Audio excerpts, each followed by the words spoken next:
Hey everyone, it's Shelby. I'm the owner of Mainly Homespun. So I just wanted to come on. It's been a while since I've been live, so I just wanted to come on really fast and show you guys. I'm working on this new dresser. It's in pretty good shape. Some of the veneer on the front and the sides is chipping or has chipped. When you have something like that, you just can glue it down and mud it or Bondo it. But the top was not salvageable. It had just too much peeling. So I just wanted to show you one of the two ways that I usually get rid of veneer. This had already started peeling, so I peeled off what I could get, which was kind of just the small section here. And then the rest I'm going to have to do using the way I'm going to show you in a second. So usually it's really cold here in Maine. So usually what I do in like the warmer weather in the summer, I take a towel, a damp towel, and what I'll do is I'll dampen it and I'll lay it all across the top or the side or whatever, side of the piece I'm working on. And I'll lay it across for, usually it's a couple days, sometimes depending on how loose it is on its own already. It might only take 24, 36 hours. Sometimes it takes a couple days. What I usually do is I take the damp towel and I lay it out on my surface and I just let it seep in. Usually that helps pull everything, and then when I use my little joint knife, which is usually what I use to scrape my veneer, it usually comes right off. The thing with that is obviously, one, you're always going to want to keep the towel damp. Usually in the summer, spring, fall, I don't have a problem with that just because of the weather, so it stays damp longer, and then I just, re-soak it and then reuse it for however long it takes. Good morning, Sheena. How are you? So, that is one way. Again, I'm in Maine, so it's cold. I don't know if you can see my breath on camera, but if I did that, it would freeze because I'm out in my garage, so obviously that's not going to do anything. When you do use that, the other thing too is it takes a couple days to dry because all that water from the towel has soaked into your piece. It's not a big deal. It's not like it's drenched in water and your piece, your wood piece is just soaking all that water in. It's not really like that. It's just kind of enough to keep it on there, to loosen up your veneer because it kind of just goes to that first layer of veneer and then you scrape it up. So you just have to wash it. However, like I said, it's really cold. So what I'm going to do is, I'm going to use my joint knife and my heat gun. So I got this heat gun at Harbor Freight for $15, something like that. It was really cheap. It has two settings. Obviously with a heat gun, it's hot. You're going to want to be careful. Please don't burn yourself. This part right here is really hot. I will say this one, this is just a cheaper one. I think it works fine for the price that I paid. I think I've had it for almost 2 years already. It has these little, knob things, so that when you set it down, it doesn't, the tip doesn't lean down onto something. So if you put it down and you're not really thinking, it's not going to sit on something, so it's not going to melt or burn your house down. Just be very careful with these. You'd be so nervous. I've grabbed them the wrong way a couple times, so you do have to be careful, obviously, because it's very hot. But I do like that on this. I'm sure kind of the more expensive ones have something similar, but the $15 basic one from Harbor Freight, works for me. So I do like this. It does have like epoxy and stuff on it. It probably would be worth getting another one, but it was definitely worth the money that I paid for it. So I'm just going to show you what I'm going to do to get the rest of this veneer off. Like I said, I kind of peeled off what I could get, but I didn't really get very far. The edging in the front where it's still on there pretty good. The other thing is,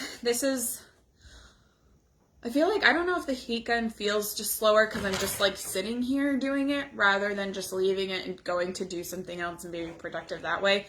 But you do have to kind of sit and hold and slowly, scrape. It is a little bit of, a process, but underneath you have this really, really nice wood. And usually with veneer, it's all solid wood underneath. The veneer is usually just like a cheaper wood, like a cheaper finish. But you usually do have really nice wood underneath. So I know a lot of people who actually will just do this on almost every piece they have.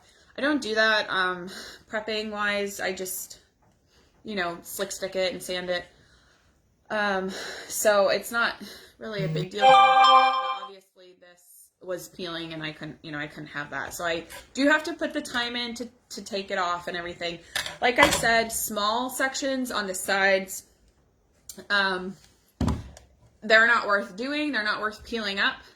If you can get like a little needle, depending on how much it's peeling off on the sides, you can actually do, I know some people who have like little syringes with needles, they actually put like wood glue in there and they get it up in and they squeeze it and they clamp it. And then all you have to do once that dries is, like I said, Bondo it or fill it with wood filler.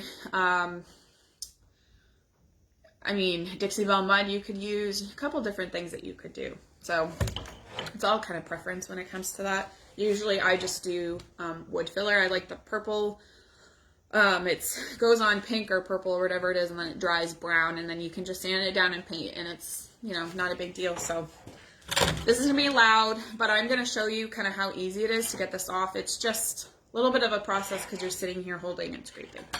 So let me see if I can move it down a little bit.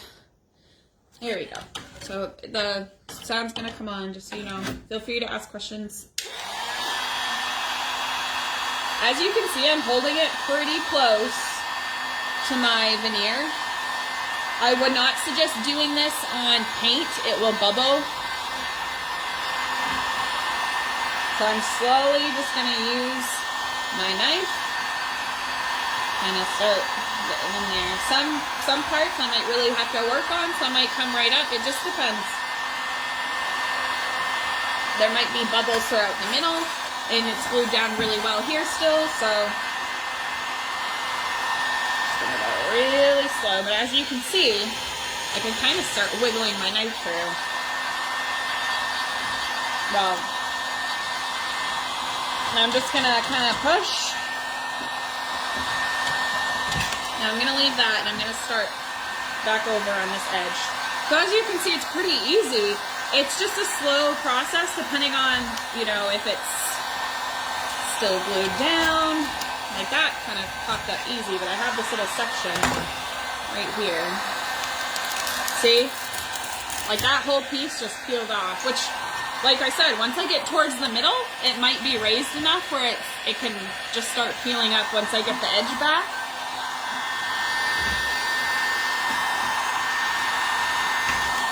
And then I just kind of leave this on this edge, and maybe I can get this whole section here.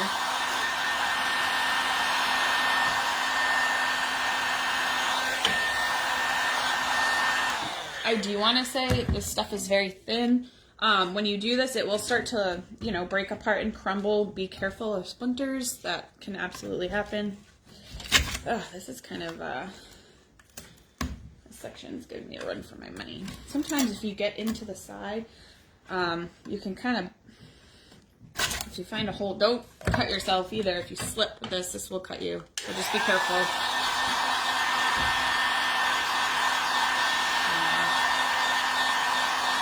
I'll be in a minute.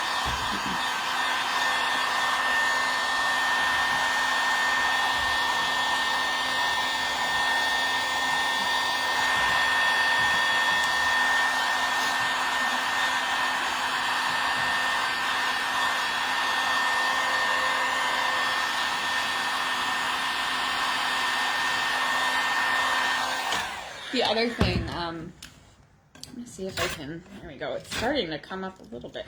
The other thing too, I want to say really quick, because I'm kind of really trying to focus on this edge. If you cannot get to a section and it's small, you can always sand it down. But obviously sanding all of this down would be a long process and it would not be worth the time. I don't think, if you can do it this way and it comes up easy. But like I said, you know, if you have those little spots, just go by them and kind of move on. Right here you can see, I don't know if you can see it on camera, but there's quite a bit of glue there. So this is all you're going to do until you can scrape up all of it and it's clean. Like I said, if there's some spots, like glue, you're going to be able to sand those down. If there's some little spots of veneer left, you will be able to sand those down, no problem. But obviously you're going to want to get the bulk of your veneer off with the heat gun. It will be faster and easier in the long run, so.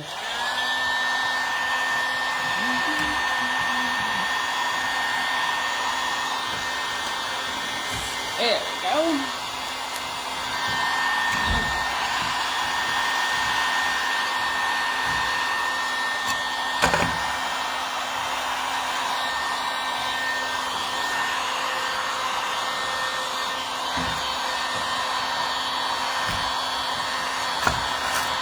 So essentially, this right here is what you're going to want to be able to do, is kind of soften it enough to just push all the way through.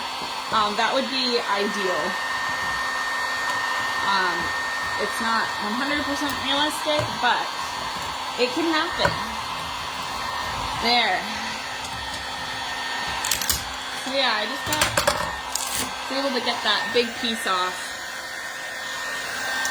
So like I said, some areas may need, you know, more help than others, and some might just come up on their own. So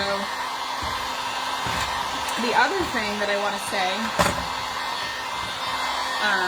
really quick is when you're using your joint knife or whatever you're using, I really suggest these because they're just durable. They don't bend or anything, and you can kind of really dig in there. But that being said, when you're doing that, you want to make sure, I mean, you can always fill, but obviously if you can save yourself some time in the long run, just be careful not to take this in down. You want to go more, kind of slide it flat across, because if you go try and dig down, you could possibly take chunks out of your piece. And like I said, you can go in and fill that. It's not a big deal, but if you can prevent doing the extra work and just kind of take your time, then I definitely suggest doing that to begin with. But anyways, that was kind of it. I'm just gonna keep putting on this.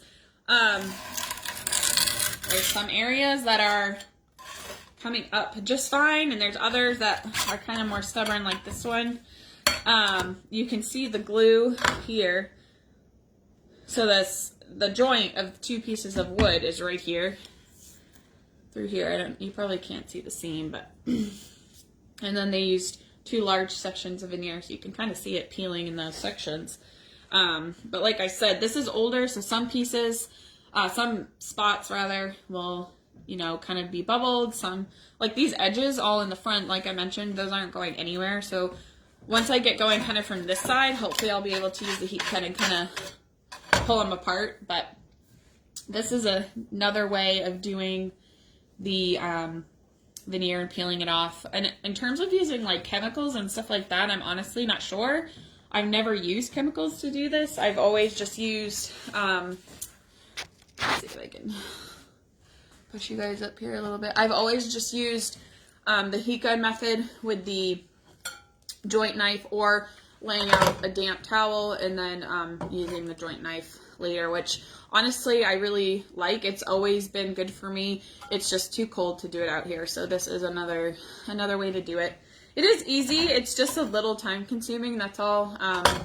It might even, if you have kind of like a more professional heat gun, like industrial heat gun, it might even be, you know, better. You can set the temp or something. In terms of like burning, I don't know if that's a thing. Honestly, I haven't had any issues with it, but like I said, if you're using a temp gun where you can go like really high, I'm not sure what the temps are on this. I just know that they're two different settings. You might start smoking your veneer or your piece.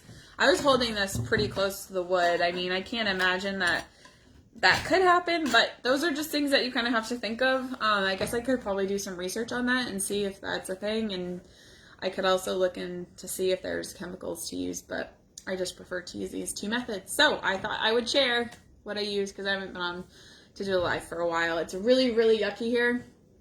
It's very icy and snowy and pretty much every yucky weather pattern you could think of. So yeah, so I hope you guys have a good Monday. Happy Martin Luther King Jr. Day. And yeah, I'll talk to you guys soon. Let me know if you have any questions. Feel free to comment on this video. I'll get back to comments and questions later on. And I guess that's it. Have a good day. Bye. Thanks for watching.